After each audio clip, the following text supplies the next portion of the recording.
തീ മാത്രമല്ല, തീ അത് റെപ്രസെൻ്റ് ചെയ്യുന്ന, ആ അഗ്നി എന്നുള്ള വേർഡ് റെപ്രസെൻ്റ് ചെയ്യുന്ന ഒരു ലാർജർ, ഒരു വിശാലമായിട്ടുള്ള ഒരു കൺസെപ്റ്റിൻ്റെ ഒരു കാണാവുന്ന രൂപം മാത്രമാണ് അഗ്നി എന്ന് പറയുന്നത്.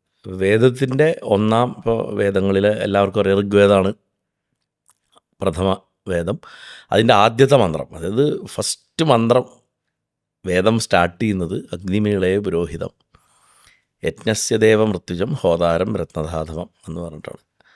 അവിടെ അഗ്നി എന്ന് പറയുന്നത് അഗ്നിയാണ്. ശരിക്കും അഗ്നിയാണ്. നമ്മൾ പറഞ്ഞു അഗ്നിയാക്കിയതാണ്.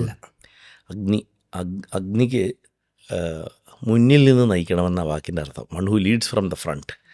ഈ മുന്നിൽ നിന്ന് നയിക്കുന്നത് എപ്പോഴും ആരായിരിക്കും? സൈന്യാധിപനായിരിക്കും, സേനാനിയായിരിക്കും, ജനറലായിരിക്കും. അപ്പോൾ മുന്നിൽ നിന്ന് നയിക്കുക എന്ന് പറഞ്ഞാൽ നമ്മുടെ ജീവിതങ്ങളെ മുന്നോട്ട് കൊണ്ടുവന്ന ഇച്ഛാശക്തി, വിൽ പവർ, അത് അഗ്നിയാണ്. ആ അഗ്നിജാതനാണ് സുബ്രഹ്മണ്യൻ, മുരുകനെ. അങ്ങനെയാണ് മുരുകനെ കണക്ട് ചെയ്യുന്നത്. അതെ.